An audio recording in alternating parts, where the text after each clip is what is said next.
All right. America is back and I'm back and welcome to the Bigger Two Show. And this is even yesterday, I wasn't planning on doing a show today.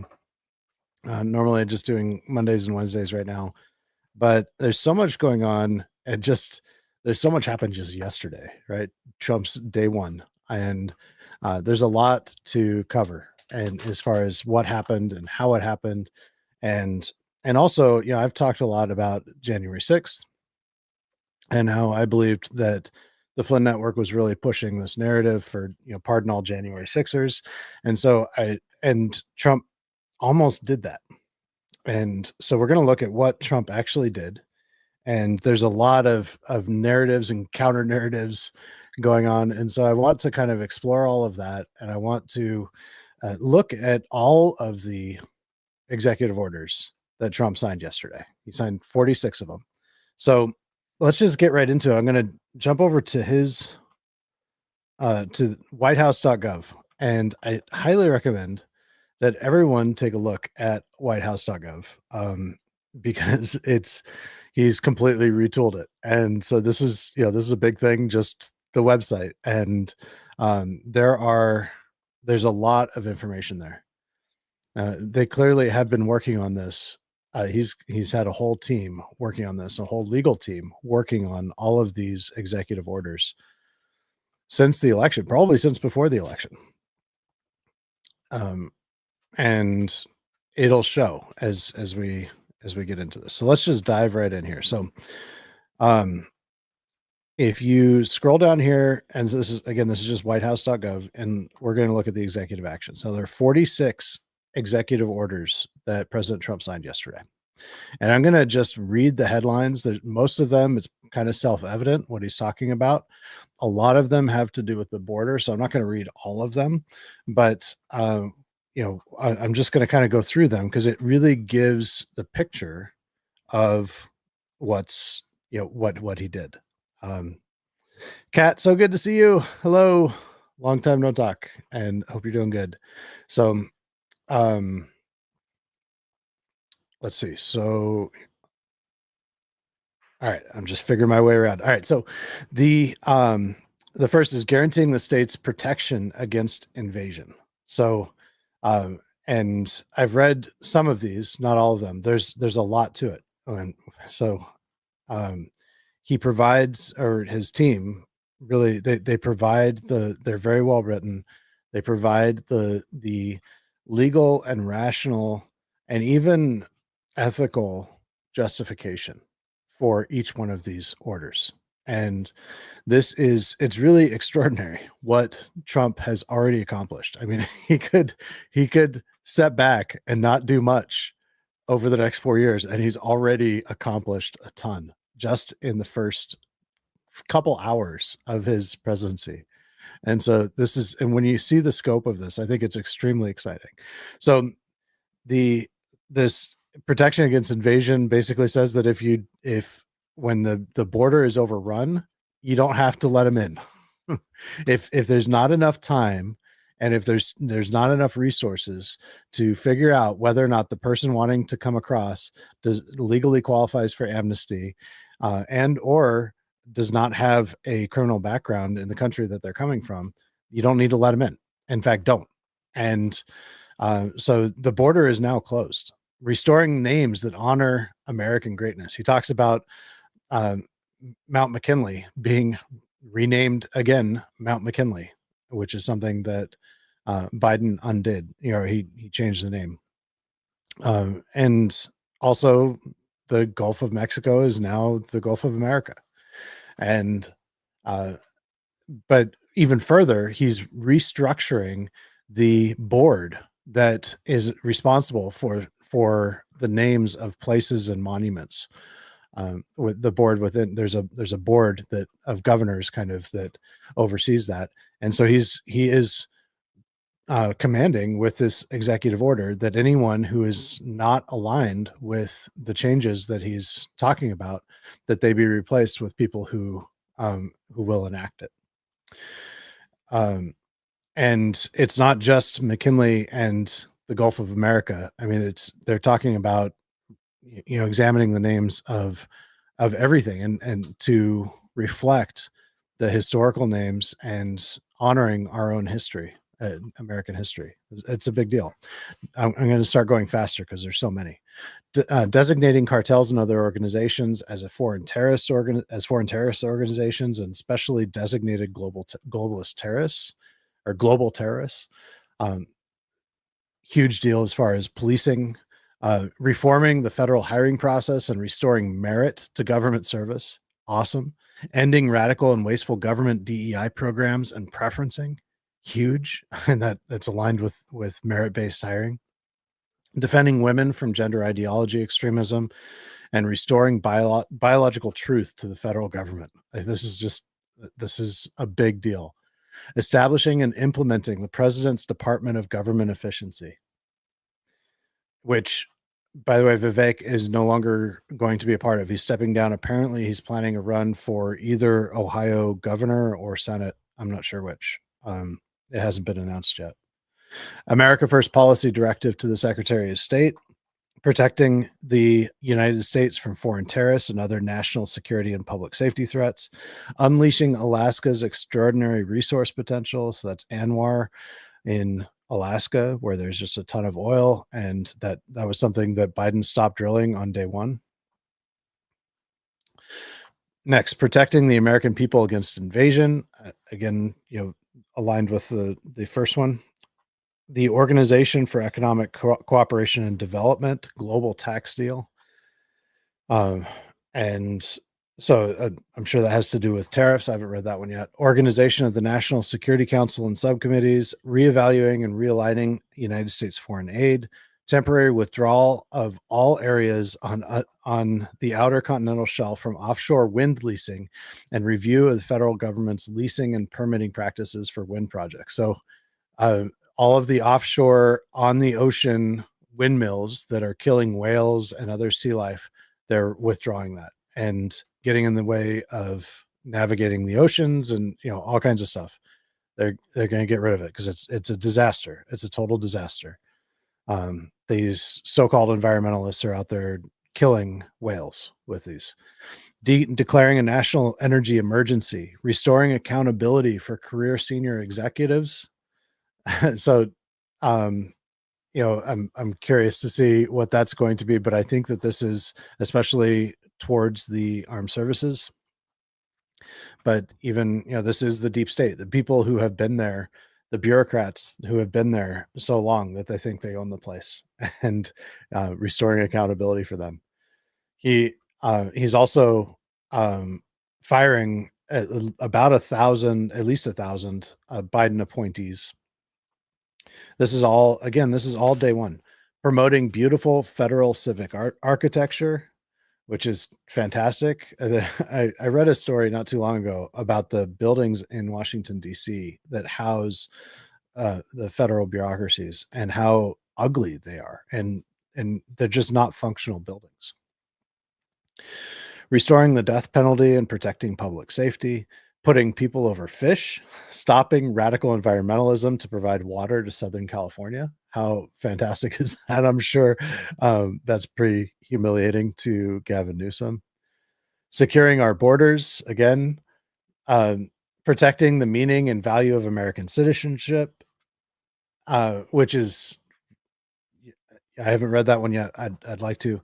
Realigning the United States Refugee Admissions Program, unleashing American energy, clarifying the military's role in protecting the territorial integrity of the United States, America First trade policy. And so I did read that, and this is negotiating deals with other countries that benefit us. So, renegotiating any trade deal that where it's not a win for us and for the United States. If we're going to sign a deal with another country or a group of countries, then there's got to be something in it for American citizens specifically. And memorandum to resolve the backlog of security clearances for executive office of the president personnel. I read this one, and this is clearly learning from the last time, from 2016, when the federal government, they slow rolled the providing security clearances for Trump's personnel. So, even those he had a heck of a time getting. The Senate was avoiding and preventing all of his appointees from being confirmed.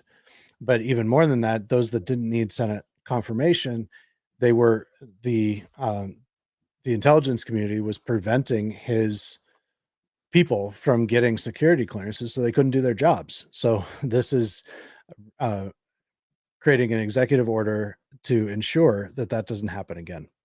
Declaring a national emergency at the southern border of the United States, holding former government officials accountable for election interference and improper disclosure of sensitive governmental information. I scanned through this one, and I'm going to read it in more depth.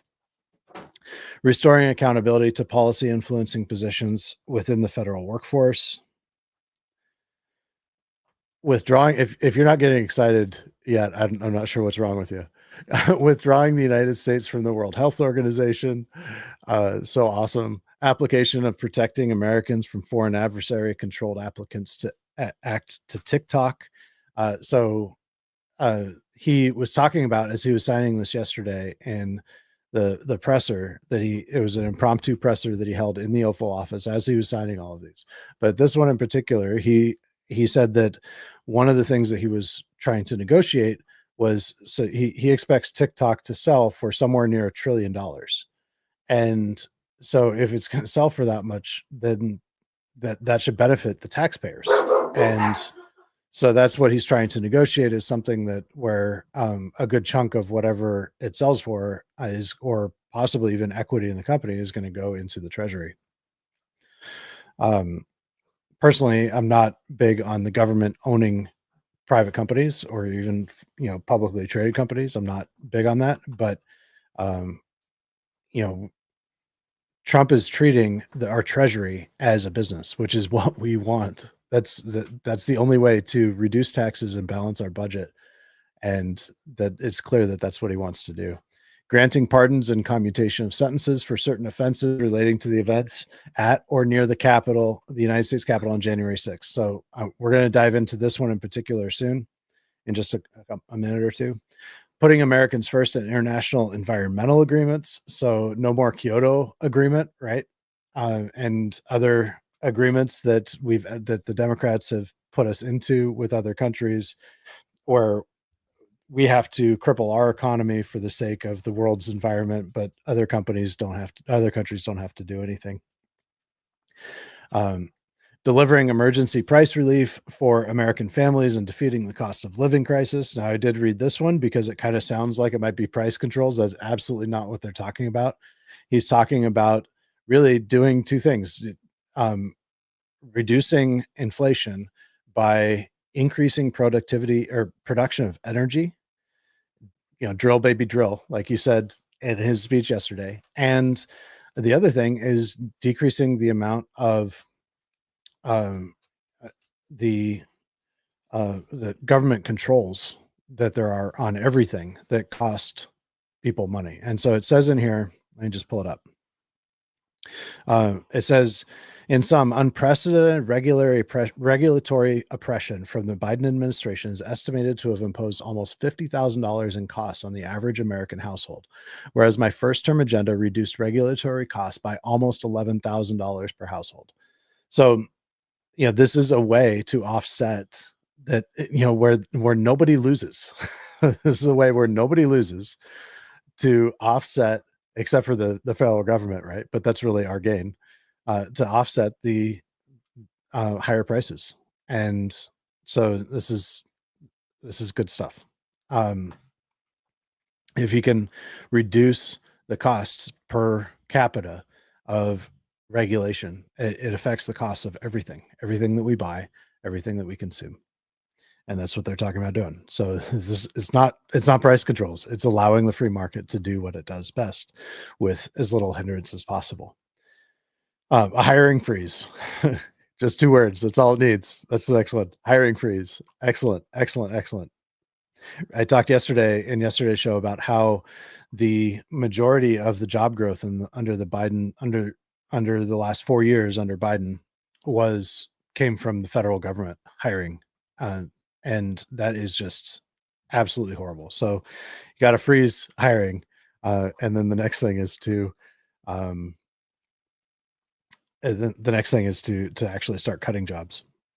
Regulatory freeze pending review. So no new regulations. Every single new regulation needs to be reviewed.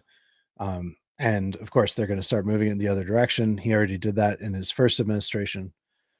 Return to in-person work, huge.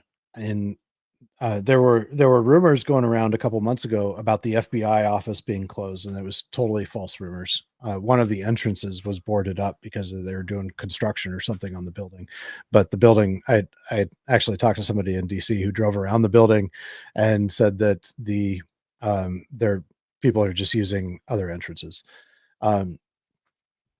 But it's something ridiculous. It's like the majority of federal employees don't even show up to work. They just work from home.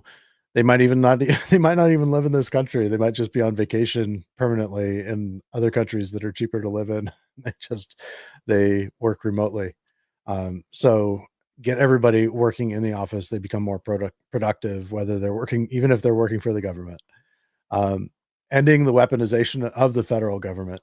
Fantastic. And this is one that I want to study more, because I truly hope that includes the weaponization of the intelligence community against the people via media influencers and the like, and even the mainstream media, but especially the influencers within the Flynn Network and other influencers on the right, like Dan Bongino and so forth, that who knows what they say that they're actually paid to say.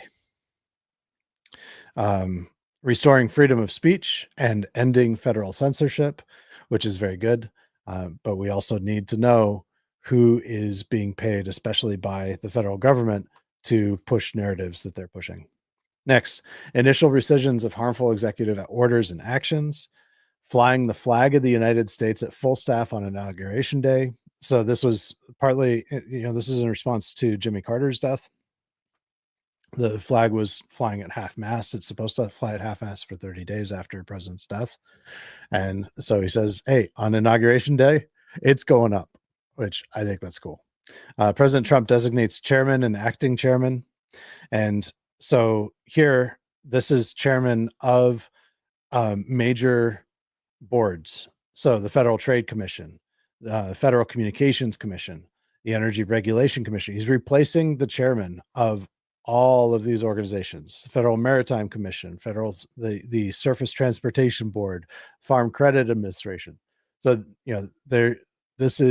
he's taken charge. He's saying, we're not going to just allow holdovers to slow walk and stall and get in the way of his agenda, which is really our agenda, right? And so then he announces acting cabinet and cabinet level positions. So this is really important. These are all acting. So these are people that are replacing the current cabinet and on a temporary basis. So this is starting yesterday. These are all people, and most of them are people that I'm not familiar with, but he's got his whole cabinet. This is a temporary interim cabinet laid out right here. Including Secretary of Defense, Secretary of the Army, Navy, Air Force, Education, Energy. So he has his own cabinet here that is without any holdovers at all, that are taking the position of all of these secretaries and cabinet level positions. Big deal. So, he's already got a cabinet, even as he's waiting for his permanent cabinet to be confirmed by the Senate. Excuse me. And then his last two, number 45 and 46, is his cabinet and sub cabinet. So the cabinet is it. I did not see any changes versus what he's already announced on Truth Social over the last couple months. But he's got his sub cabinet positions, and this isn't all of the sub cabinet positions. The position that I've talked about, Andrew Huff, and the position that he is, what I've been told, he's going to be appointed for. It does require Senate confirmation, but it's not listed yet. And I'm sure there's several others that have not been listed yet. But this is a lot of them. And as you can see, it's a big list. And guess who's not on there? There's no Flynn. There's no Roger Stone. There's no Flynn. And I'm not seeing anybody that I'm aware of that is super tight with Flynn either. So this is all really good. Really, really good. This is, this is what we voted for, right? And it's so excited. It's so exciting to see this come about. I think that Trump and his team have already done a phenomenal job. And I think that, I'm going to talk now about, let me find it. I'm going to talk now about the, I'm having trouble finding it. Give me just a minute here.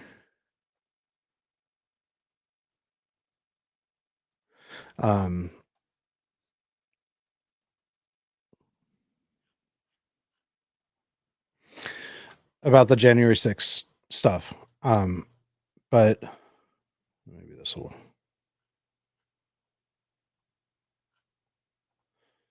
The website's sticking on me.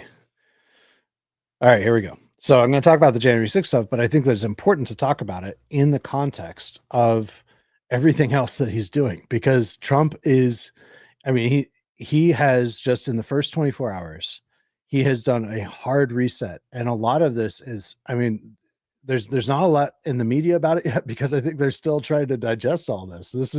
There's an element of shock and awe here. And he has taken we were going that way. Now we're going this way. And it's not like turning around a ship. Like we were going that way and now we're going this way. And so, you turning around a massive ship, it takes some time, right?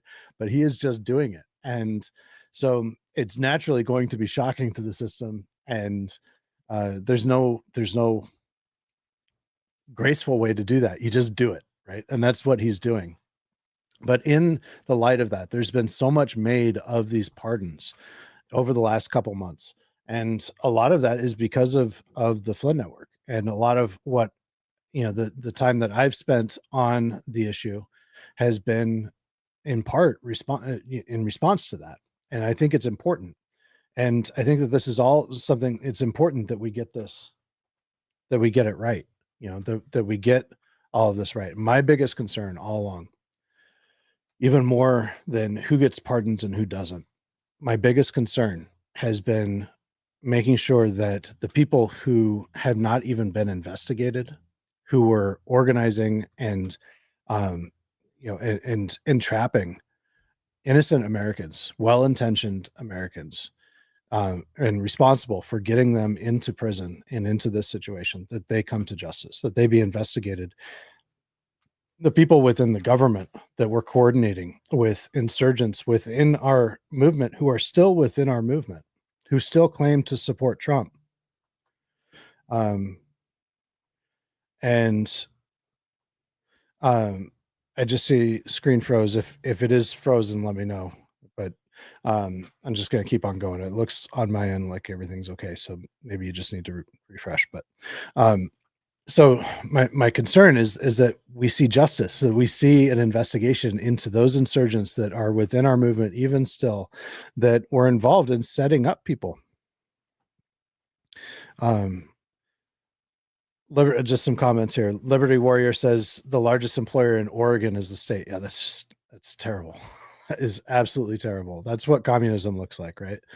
And Russ says, I love this entire list. Absolutely. And this is all just really exciting. And so while the Flynn Network really seems to be like doing, patting themselves on the back and going rah rah over people like Jake Lang and Enrique Tarrio getting pardons, let's look at what Trump actually wrote here about the pardons. And here we go. And so there's two groups here. So I'll just read the first few sentences. It says, this proclamation ends a grave national injustice that has been perpetuated or perpetrated among the American people over the last 4 years and begins a process of national reconciliation. Acting pursuant to the grant of authority in Article Section 2 of the Constitution of the United States, I do hereby so now he's doing this happens in two parts. What he's ordering now is two things. So part one, A, is to commute the sentences of the following individuals convicted of offenses related to events that occurred at or near the United States Capitol on January 6, 2021 to time served as of January 20th, 2025. So these are people who are not receiving pardons. I'm not going to read all the list, but these are all people who were instigators on January 6th. Is this all the instigators on January 6th? Absolutely not. Is this all the instigators that were imprisoned? Absolutely not. And there are people that are missing that are getting pardons that I believe should not be getting pardons. However, it is what it is. And after you hear the story from my guest that's about to come on, I think you'll probably agree that it's better to err on the side of not, including more people in the pardons than not including people who deserve pardons. And do we want Trump's time being occupied with trying to split hairs and, this person, and retry everything that happened? Or do we want him to work on really in the scheme of everything else? While this is a big deal, especially for these lives, the 1,500 plus people that have received pardons, this is a huge deal. This is life-changing, and it has been life-changing, and there's been a tremendous cost, and even the pardon does not undo the harm that has been done by our government against these people. However, that we we want Trump to move on. We want Trump to work on, really making America great again, but we also need justice. And so what is interesting about this is that the commutation of these sentences is not a pardon. And as he was signing this, he insinuated that there's going to be further investigation. And that is what we need. We need a RICO style investigation into who is at the top, not the people in the middle. And most of the people that are getting pardons, including even Enrique Tarrio, are there. I mean, he's pretty close to the top, but he's still in the middle. He was on the Friends of Stone group. He was on the call that I talked about with Jason Sullivan. He was the leader of the Proud Boys, and he was very much involved. And he was in his hotel room. All the Proud Boys had radios, these long range radios, and they were communicating with him on those radios. So, he was kind of directing what was going on that day. And so we need to know about that. And maybe now that he's had his pardon, maybe he'll be free to talk about it. He'll talk about it freely. I don't know what he's going to do. But the names on here that are being commuted include some important ones. Stuart Rhodes, Joseph Biggs, Zachary Real, Dominic Pizzola, Jeremy Bertino. These are people that are pretty, they were directing people into the Capitol. These are people that were really kind of trying to stir up anger and get people in. So, and then what he says is to grant a full, complete. So for part B, grant a full, complete, and unconditional pardon to all other individuals convicted of offenses related to events that occurred at or near the United States Capitol on January 6th. So with that, I'm going to bring Sandy Hodges. And this is Sandy is right here with me right now. Thank you so much. Thank you for your patience and sitting here. This is the This is the first time that you've spoken publicly about your experience. Is that correct? That's right. So that's right. And you actually came on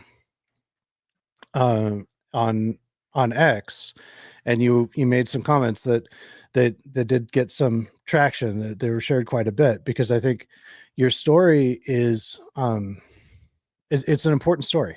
You came to the Capitol to support President Trump, and right. you were a little late in leaving your hotel that day, and it was your first time in DC, so you didn't know where you're going. But I want to let you tell your story, and you got caught up. Was the video that I sent you before with the flag, that fight like a Flynn flag? Is that the flag that you were talking about? Yes. Okay, Yes. so go ahead and start telling your story, and I'll look for that video so we can play that video in a little bit. But Sure. so Sure. starting when you got to the Capitol, or if there's Yeah. someplace you'd like to start with, I'm going to let you tell your story. All right. Let me start. First of all, on the commutations, I want to add a point to that. I find that very interesting because they can be brought up in Congress when they're investigating this, because Loudermilk can still bring those people in, even though they're under commutation, and get information from them regarding who were the key players that were behind this. And that's what I like about that. And I didn't pay attention to that point. I think that's a very important point. And that gives me some consolation, actually, because we know there was violence done. But as for me, what happened, I came in the night before, and I'd driven up from North Carolina, and I have multiple sclerosis. So I was tired, and I overslept that night, and I woke up late in a panic, and I wanted to get there.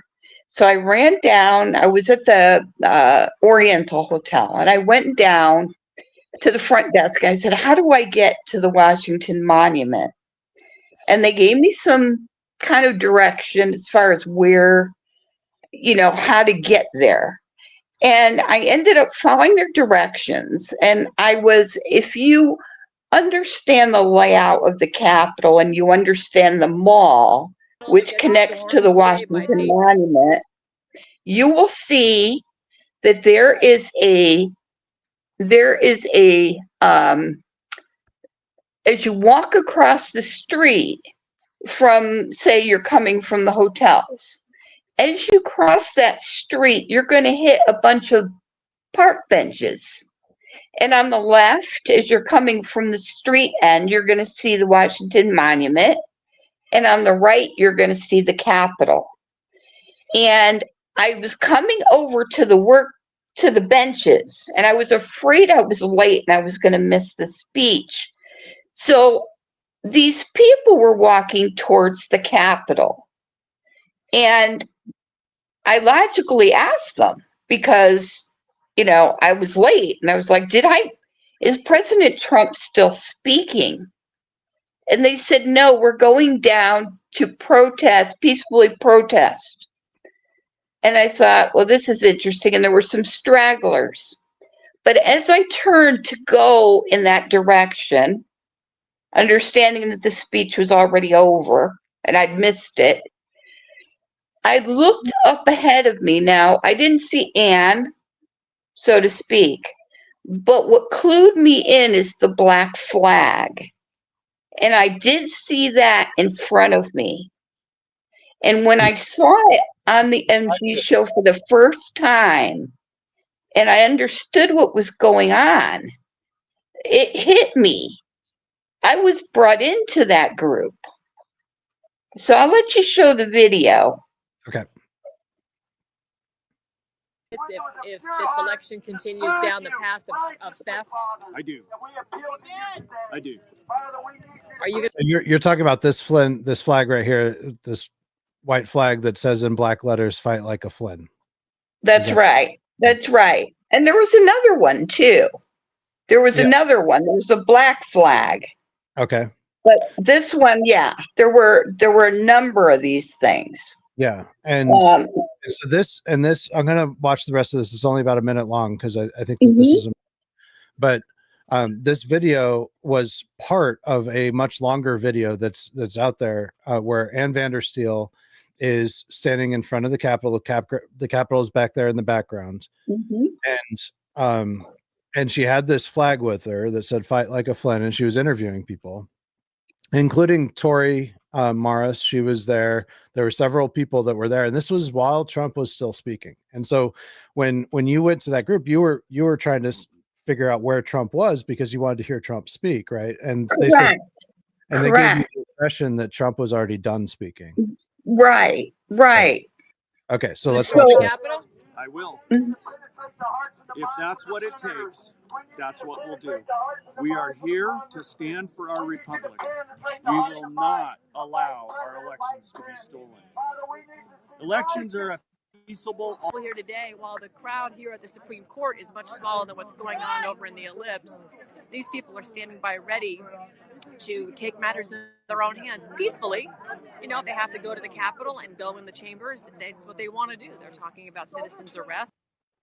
So you don't know, and you know that's this video here. So you don't know if Ann Vandersteel was a part of that group that you were there with, but I mean, you did recognize that flag.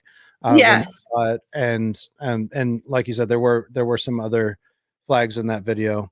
Really quick, Lauren Turner says, so happy for Sandy and others today. You know, so, and I didn't say that, you know, congratulations on your pardon. Thank you.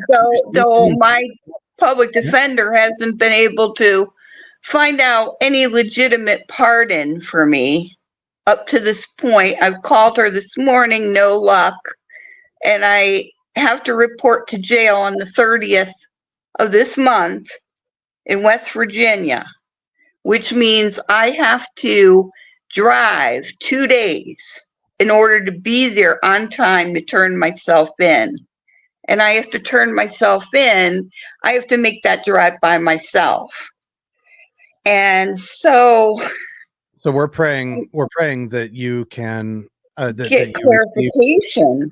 Because this pardon, this executive order does not list everyone. It says all. Right. It says all. Right. You know, relating to January 6th, and you're definitely one of those. I mean, I found your criminal complaint on the J6 website, you know, the website for all of the J6 defendants. So from the government. So you are classified as one of those. So, you know, by the language of this executive order, you have been pardoned. It would just, hopefully you can get that confirmed well in advance of having to go into prison. Right. If I don't hear anything by tomorrow, I'm going to take my complaint and all the things that I've kind of shown you, the threatening postcards and so forth, my nursing license, everything that's been done. And I'm going to have to send an urgent, FedEx or UPS to the White House with all those documents and say, President Trump, I haven't heard anything. Right. And I'm supposed to turn myself in if I can't get any help. But to go back to what happened, guys, is that I ended up being pretty darn close to, they were pushing me up. And as I got pushed up, people were pushing me from behind. I was wearing a blue jacket. They actually ripped the jacket. They were pushing me towards the police. They were agitating. And I even actually now there I'm a little bit farther back.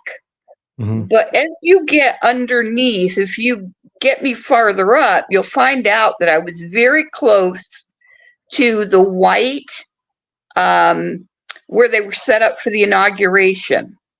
And there was a white sheet that was over that area. And I think the commanders or some of these people were up just pushing us, claiming that, they're trying to go towards our patriotism and, our honor and love of our country to agitate us.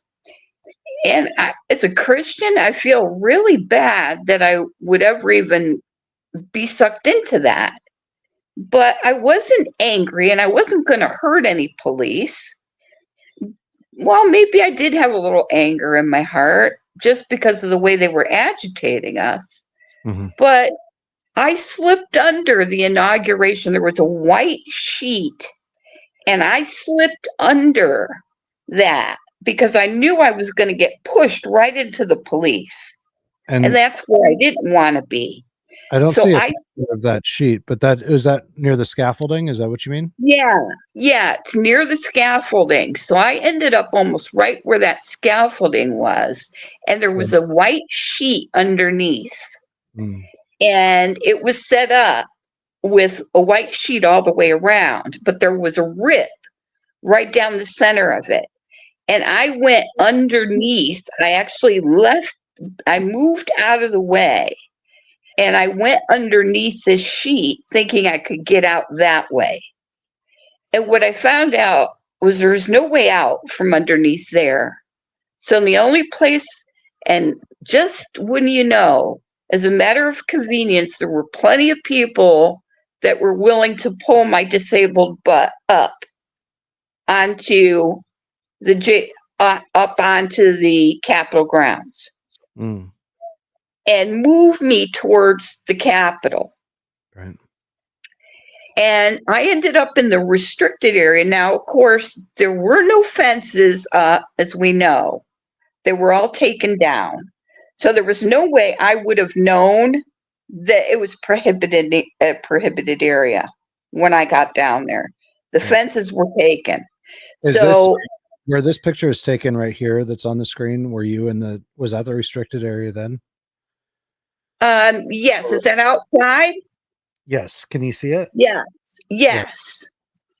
Now, I didn't know that was a restricted area. There weren't any markings whatsoever on any of the buildings. Right. And I'd never been in the Capitol.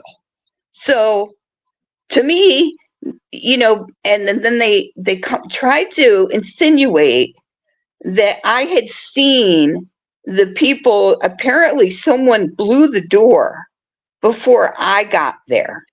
Right. And by the time I got there, the door was propped open. It was propped open. The electronic locks that opened, and I talked to defendant Eric Clark, who he said that the doors were open. The door, I don't remember which door he was at, but it was one that the police actually held open for them. And it was this, according to and this is all from your criminal complaint against, and so it says that you got in at approximately 2:53 p.m. is when you got inside the Capitol, is when you entered. And then it wasn't too much longer than that you found this office, right? To have a seat. So I went into this office to sit down because I was exhausted. I was absolutely exhausted. And I had a backpack, and you noticed I drink soda. It's a terrible thing for me to do. I only do one a day now, but given my other issues, but I do this because patients with MS, we feel it's a psychological thing that there's caffeine in it and it gives you energy. Does that make sense? Sure. Has caffeine, it gives you energy. So I'm sitting there, I open this, and now if you look to the left wall, now right across the room from me was an elderly lady doing the very same thing I was doing. She was sitting down to rest. Okay. Because you first got there, what time do you think you first got outside and met up with that group of people? Like 12:30 or so? Early, yes. Early. I think it's earlier than that. In fact, I disputed the times that they put in this indictment. I disputed the times because I don't think the time was accurate. Well, I think, and I still don't. Inside the building that might be accurate, but it might be that you were there outside for much longer. It could be. And that's why you were so exhausted. You were sitting out there for 3 hours or more. And fighting crowds and everything else and all the noise and I mean, I was was there tear you just gas? get confused. I had tear gas thrown in, there was tear gas everywhere. And I think I was in a bit of shock. Now, people with MS, we don't function the way other people do, and it affects your your high level cognitive abilities, like your ability to plan, your ability to make decisions in a rushed manner, things like that. It's called executive skills, executive functioning, higher range things. And I think I was in shock. I think I was totally confused. And as I was sitting in this particular room, there was a guy by the name of Purple Meathead. Do you know who that is? He was pointed out by the MG crew many times. Right. Do you know that he was recording me? Was he recording you or? He was recording me and the state's evidence that was submitted against me was him and all of his recordings where the people on, I mean, it was the F word after the F word after the F word, violence, go ahead and break this, break that, break another thing. And here I am with a misdemeanor being filmed. And, I could just see the judge. If I had taken a trial, could you see me trying to defend that? Right. I mean, with me being in his sights, and I think he got the picture. Is that Anthony or Janae? Is that? No, his name is Purple Meathead. Well, but that's not his real name. I mean, I don't know what his real name is. So this, I think it's this Anthime, Anthime, or Antime. It's like a French name, Janae. Could be. Net. Could be. And but MG show would know. They call it the Janae video. Yeah. So, yeah. It says that these photographs are from that video that he took. So his name is Anthony. Anthony Janae. Right. With his Purple Meathead. Yeah. Okay. Yeah. Right. It sounds like at least that's what I'm assuming. But you can check MG's films and they point him out. They point him out with arrows in the crowd. Okay. So you can see him. And I don't know if he was ever arrested. I doubt he was. But he gets this picture of me. It looks all agitating, but you have to understand, number one, I was just looking out at the crowd and I opened up my mouth to say, wow, like, oh my gosh, look at all the people out there. It was incredible. And they snapped the picture. While you're saying, wow, make it look like you're really angry. Right. Like you're right. Like you're trying to incite other people. You're like, let's right. go. Let's take it down. Yeah. Let's go take it down. And then in the office, that first office picture, I want to let you know that they also said that I had heard there was a guy that picked up the phone. There was a desk in front of me, and there was a guy sitting behind the desk, and he had made a call to the Senate chambers, telling them that we were coming up there and to get out of there and all this stuff. I never heard a word, right? And I also, on that wall to the left of me, there was a picture hanging up of some Japanese art, right? Like a fan that hung down about 2 feet. Okay. And somebody jumped up from the other side of that desk, or someone close to it, went across the room, and I watched him pull that thing off the wall. And I sat there and I went, I got to get out of here. This isn't right. Something's wrong here. I saw him do it. And I went, oh my gosh, what's going on in this room? Yeah. So I left and I went to the conference room. So they were actually analyzing the office. And this was a senator's office, says in the complaint. That's what they say. Yeah.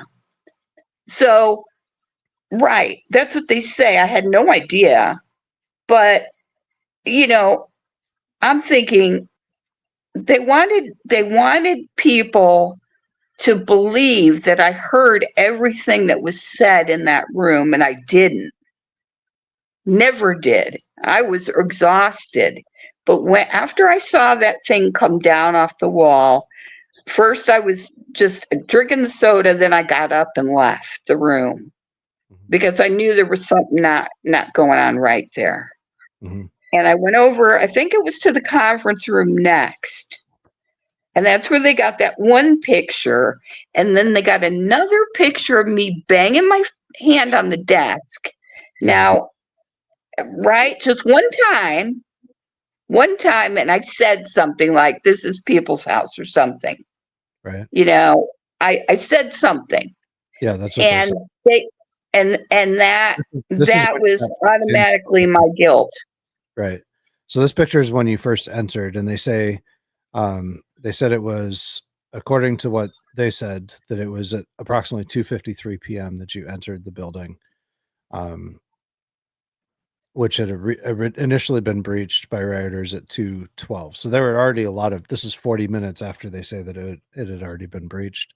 Right. But when I went early in there, but then they told me in another complaint, when they actually wrote out the indictments, they said that I had entered right before the door was breached, right after the door was breached. In other words, I would have had to know that the door was breached. So that's why I was checking the timelines, because I never saw anybody breach that door. When I got to that door, it was propped open. So I never saw anybody breach that door. So you really had no place else to go except into that door because of the crowd. Is that right? Well, yeah, because there was no other way to get in and out. Right. Right? You can't get off the Capitol if there's hundreds of people protesting.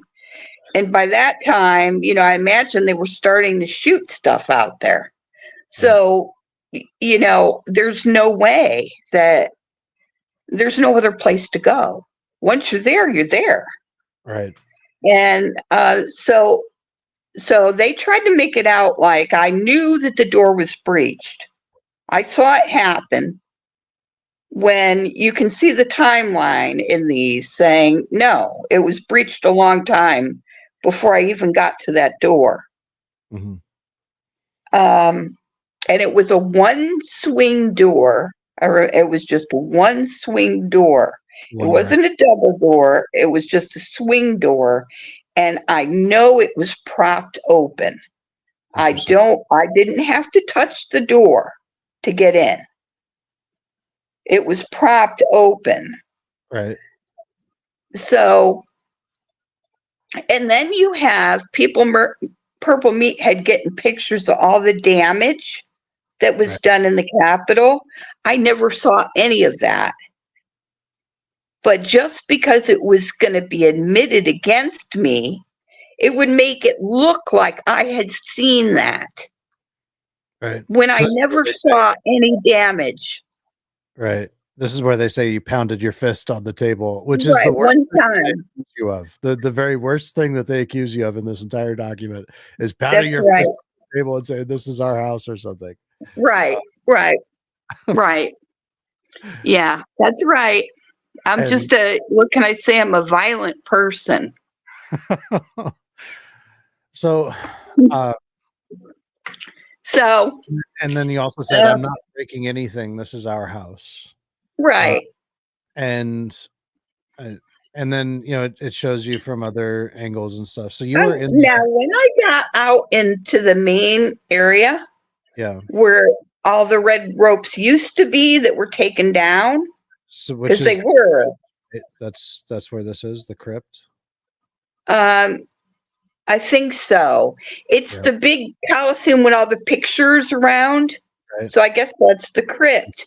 But it was beautiful. Yeah.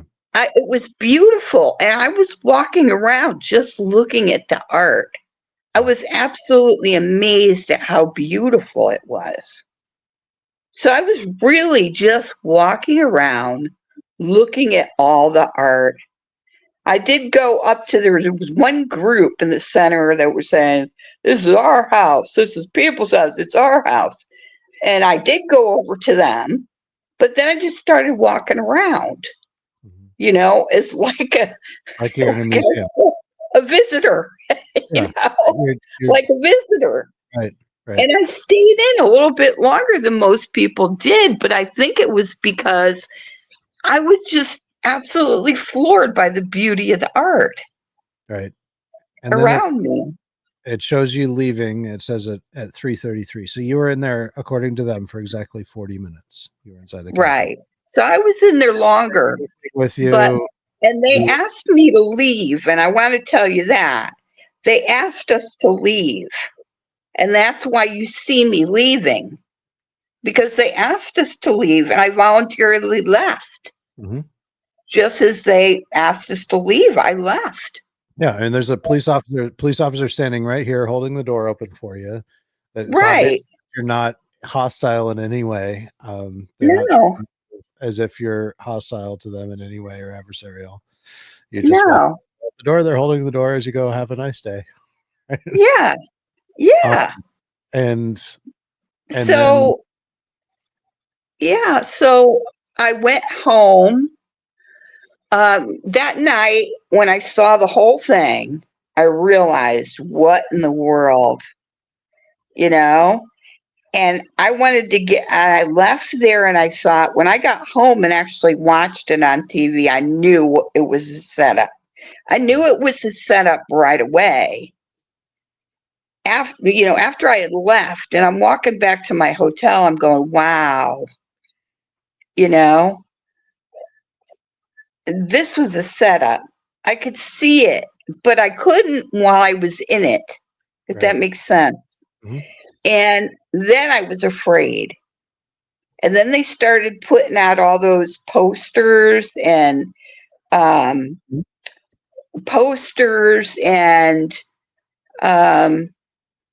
all kinds of things. You know, the wanted, report your neighbors, report everybody. Right. And then from that point on, it was just fear. Yeah. It was just fear.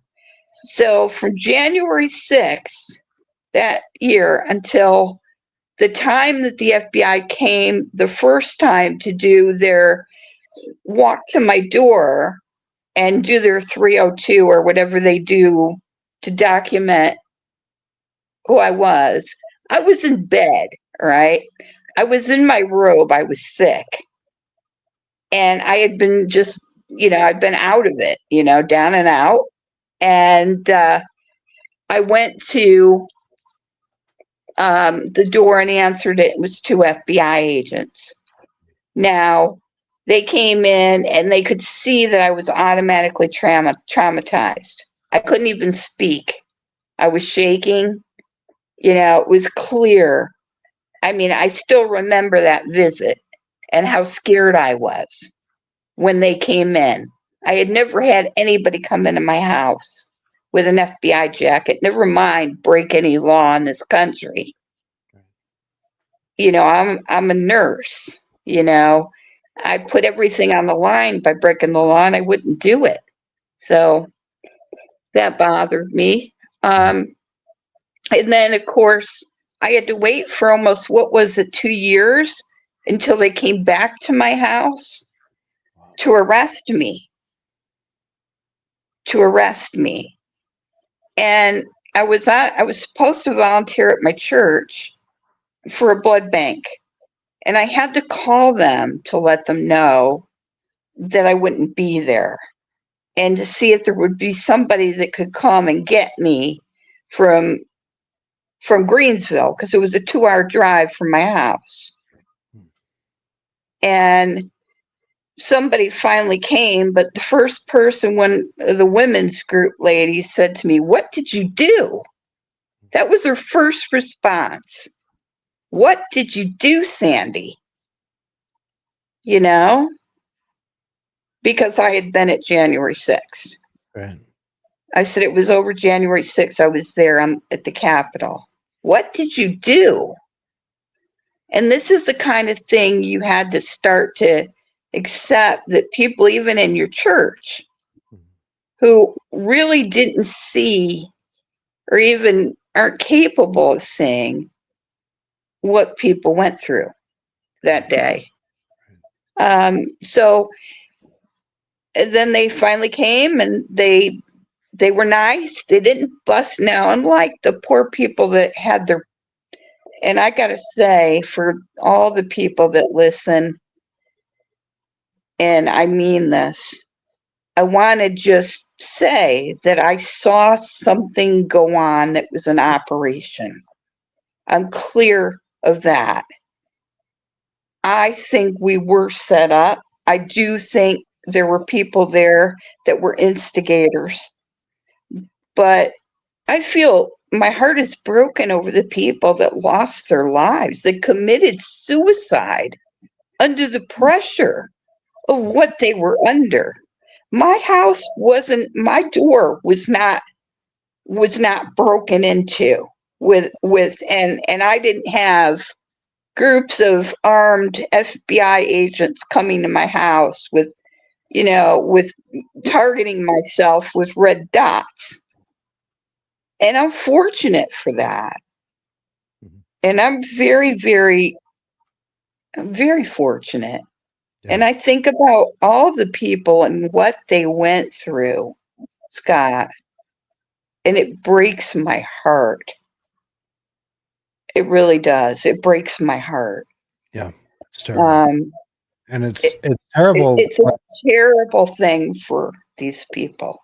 Yeah. And the people that had to go to jail and sit without even a trial date, but I could at least get a taste of it from the fact that by knowing what it feels like to wait until the next drop is going to be, right? When the next thing is going to happen, and you're waiting for, I think the first visit was 2 years after January 6th. And then I had to wait almost another year before they came to take me to court. Right. And then you had a public defender. And then they put me in chains and leg irons, and I could hardly walk. And here I am getting my DNA and they're fingerprinting me twice, and they're taking pictures, and I'm shackled. And I'll never forget that. Like, I'm a veteran of my country. I love my country. And to have somebody do that to you is so, so demeaning, because it makes you feel like you become an enemy of your own country. Right. You know what I mean? And I served during the Cold War. I'm 62, but I served 8 years active duty in the Air Force and 6 years reserve. And I was there in 1980 to 1984 at the height of the Cold War, when we actually wore chemical warfare ensembles and gas masks, and we would wear them for 12 hours at a time. No kidding.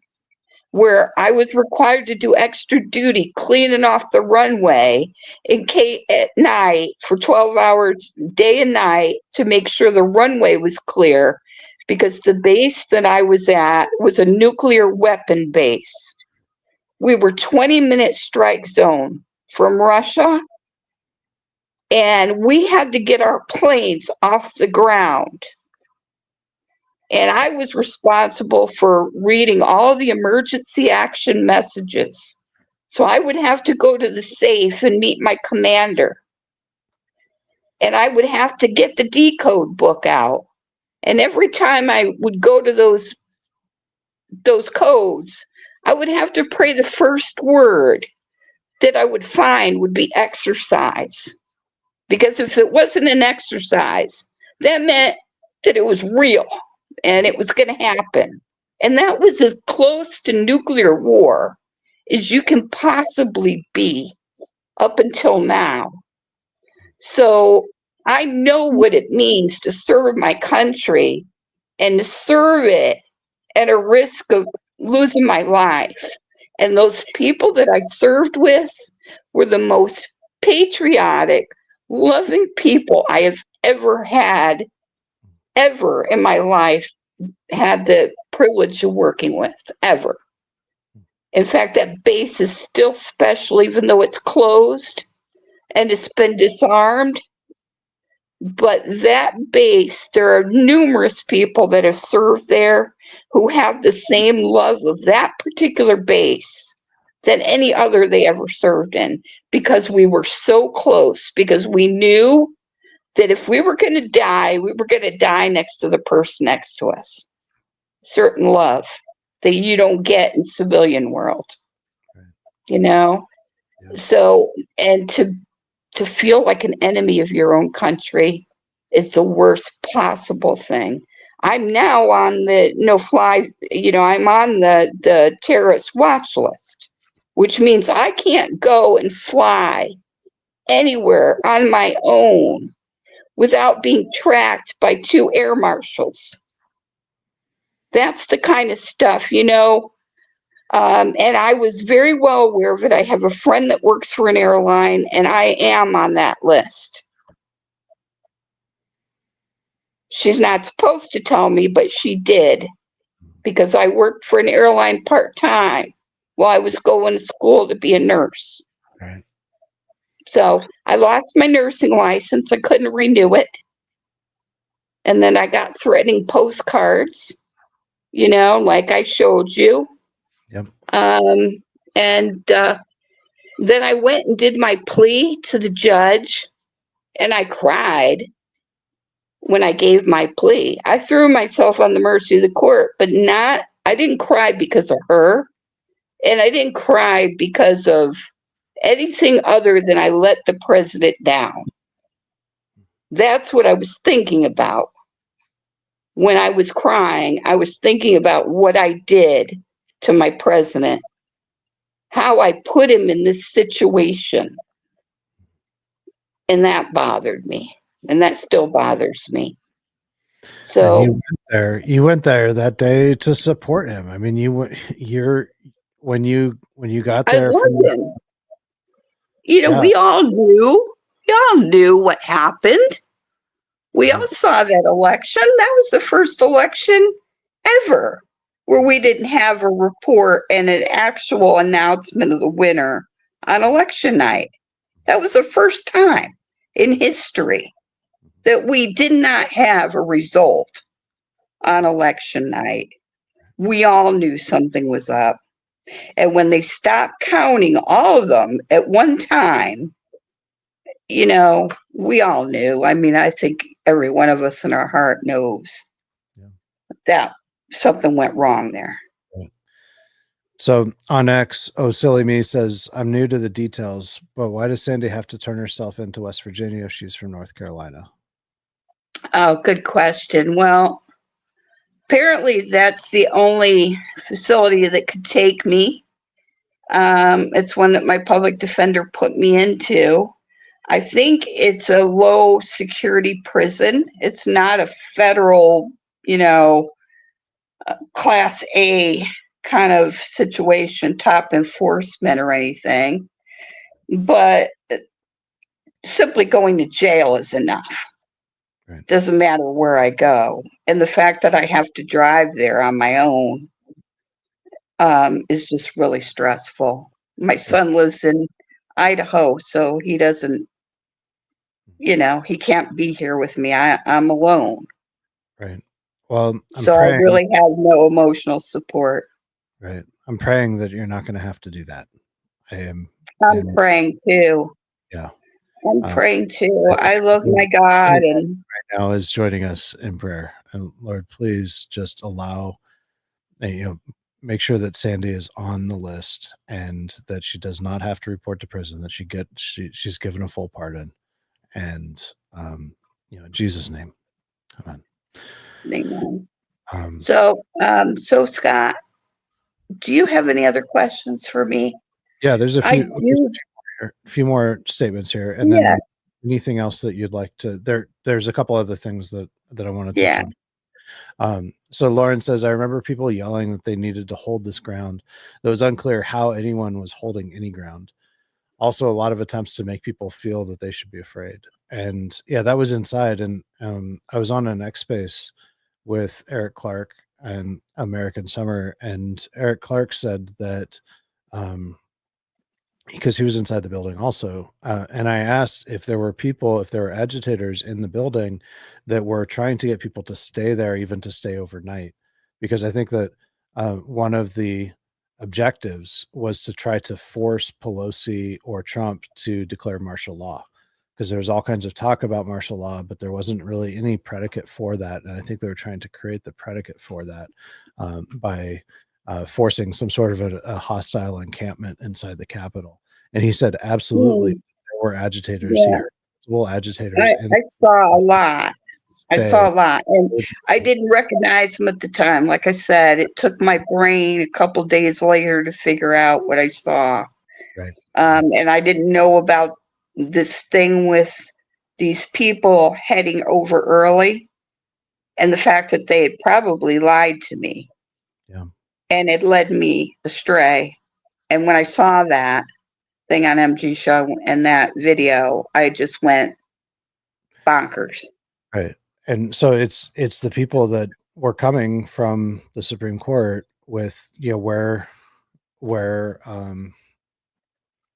Ann Vandersteel was there in that video. And let's just watch that video after hearing the context of your story. Let's just watch this short Mhm. video one more time. Yeah. Get stormed today by patriots if this election continues down the path of theft? I do. I do. Are you going to storm the Capitol? I will.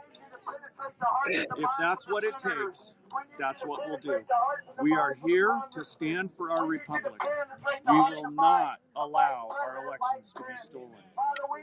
Elections are a peaceable. Here today, while the crowd here at the Supreme Court is much smaller than what's going on over in the ellipse, these people are standing by ready to take matters into their own hands peacefully. If they have to go to the Capitol and go in the chambers, that's what they want to do. They're talking about citizens' arrest. Okay. So, they're talking about citizens' arrest of the senators and congressmen and even the vice president. And Ann Vandersteel was photographed inside the building, and Hmm. She was you know never arrested. she was never arrested. And was this purple meathead guy, this Anthony Genet, was he arrested? I don't know. I Ask haven't. MG Show, because MG Show would know. I'd have to ask them because they're the ones that captured them I just haven't. agitating Yeah. over where I was in the restricted area. Right. And That's so, where they were agitating. right, the pardons that Trump issued are not preemptive pardons. They don't cover people like Ann Vandersteel that has not been indicted. So, and Flynn and Charles Flynn. And I want them, right. And I want them to know. I want them to know what I saw. And I want them to know there was much more going on there. Yeah. And I would testify to it. Right. Because I know what I saw, and I know that there were agitators everywhere. The people that were talking on that video, he was streaming for money. He was making money. They were giving him money for that, to do that. Right. You're very likely correct. So Russ Jennings says this is a remarkable story, and it really is. And the toll that this has had on your life over the last 4 years, it's really just tragic. And it is, because I'm 62, and I've been depressed. I've had depression over that time. I've had periods of hopelessness. I've had anxiety and stress, and it's made me sick. And now even my teeth are out of control. I mean, I've had so much trouble, you know. And you didn't And want I to. told my son, I feel like I have cancer. If I could describe how I physically feel, and how I've told my son a number of times, I feel like I've gotten cancer from the stress. I feel this just The weight. overwhelming feeling, Right. this Well, weight. And I just can't imagine, like I said, I can't imagine what those poor people that had their doors knocked down, and my heart goes out to them. I mean, it breaks my heart what they've had to go through. right. And bless you for putting your focus not even on your own suffering, but on the suffering of others. And so, yeah, I do want to Yeah, share. because they can't come back. They Right. can't come back. And their Right. parents are devastated. Yeah. And this was done by people who perfectly knew what they were doing. And they took lives. Right. Right. And the heartlessness. Now, I'm thankful the 2 FBI agents that came to my house, they tried to calm me down. They spent, I don't know how much time the first time trying to calm me down and get me off the topic. You know, just trying to relax me and say, you know, well, did you serve in the military? Where did you serve? You know, trying to relax me because I was shaking. They couldn't even get me out of a shock. If Right. they took me out of that, they were really good FBI agents. Right. I just wish everybody else got to have the good FBI agents that I did, because they were able to get me misdemeanor charges. And even though the judge, because I had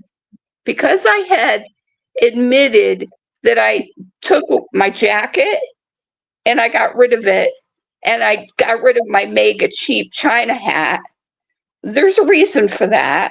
Number one, the primary reason is they were ripped. And I didn't want a China hat. I had a real red mega hat at home. So I didn't need them. But two, yeah, I was afraid. I didn't, you know, I mean, I was afraid, but I didn't lie about that. Right. I didn't lie about it. But the judge came out of her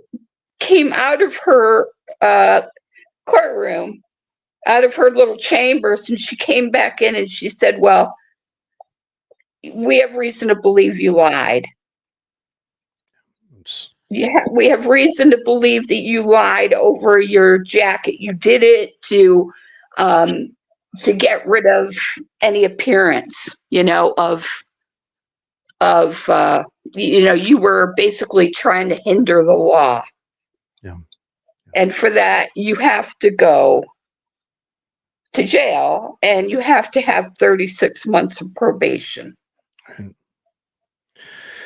Well, so you're scheduled to report to prison on January 30th. I want to share that you know, I came to you after you posted. I saw your post on X about your experience, and so I came to you last week and asked you if you might want to come on, and you didn't want to come on, and I didn't persuade you. I didn't want you to do something that you didn't want to do. So I just said, you know, sleep on it, pray on it. Let's just wait and see. And you tell me if you want to come on, because I think you have a really important story to tell if you want to tell it. And it was talking to you this morning. Mm-hmm. It was talking to you this morning that made me realize that it's important to tell this story, because I may be able to stand up for the people that were innocent, that were ruthlessly prosecuted because of what I saw. And I have a right and a responsibility to tell the truth. Right. So I also, and that's, it just bless you. And I also I asked you to create a GoFundMe page. You didn't. This wasn't Yeah, something that you wanted to do. no. I And asked folks, yeah, I because did. you have a very real need right now for dental work because of some bad dental work that you've had in the past and a bridge that broke. And so you were at the dentist just yesterday, right? And they No, told, this morning after I called you, I was at my wit's end.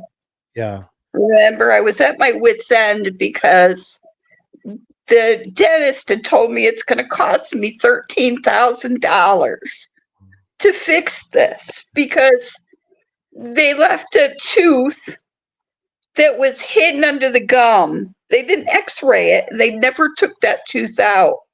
So it broke the bridge because there was a tooth under it, which could get infected, so it has to come out. And then this one came off, and come to find out, all of these have to come off because they were put over cavities. They actually put these on knowing that there was actually cavities in them. Right. And they only got worse over the time that these have been in place. So they're going to have to literally take my teeth. And I can't afford it. And, I'm like, I don't want to go into debt over this and you're the one that suggested I do it. And I'd only ask for people that can afford it because I don't want anybody doing anything. But it was just talking to you that made me stop crying and stop making me I was panicked when I talked to you this morning about that one thing. Because for me I'm on my own. I don't have a husband. I don't have a backup. And if I put that much debt on a credit card and the economy goes bad, it's already bad. We got a long way to go.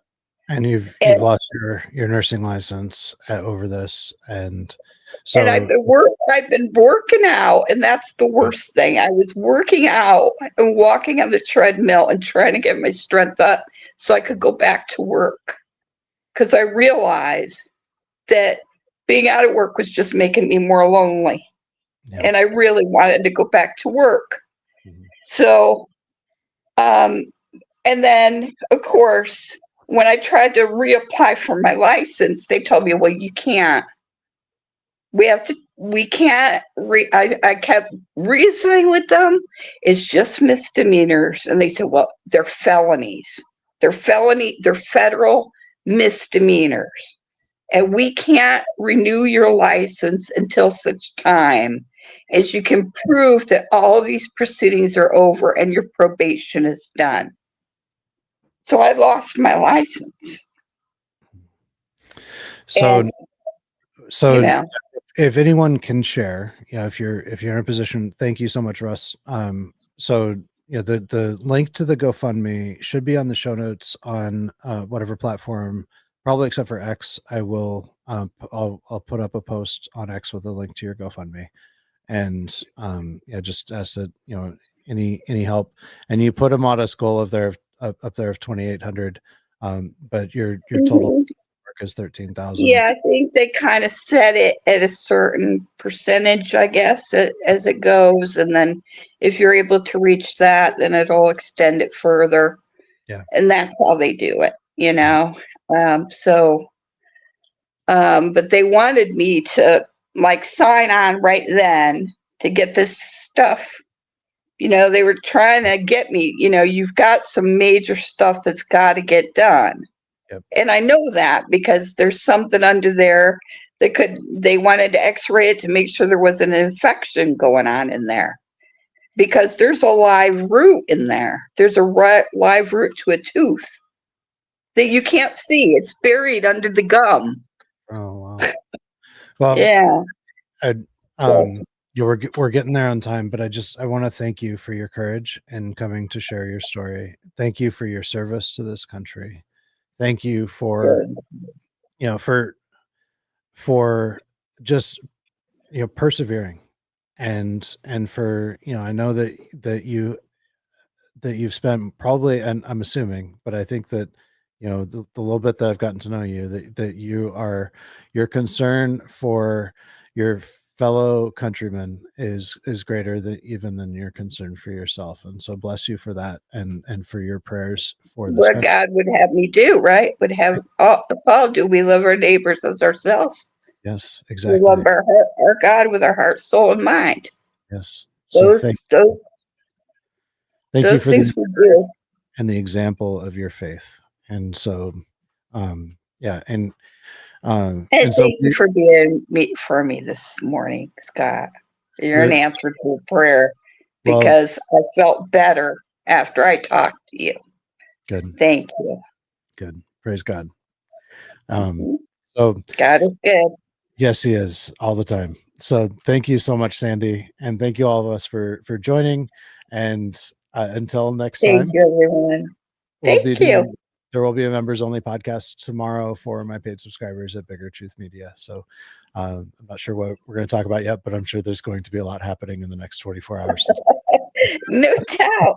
Oh, one of my favorite, I have to say, one of the things he signed into law that I like the most, my favorite executive order, he's just put all of our international funding, all of our US aid on hold for 90 days, people.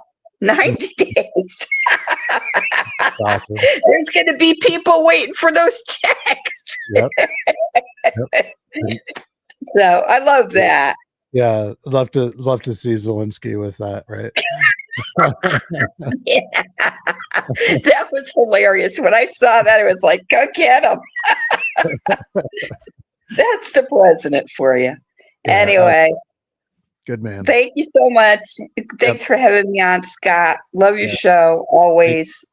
Thank you so much. All right. Bye, sweetie.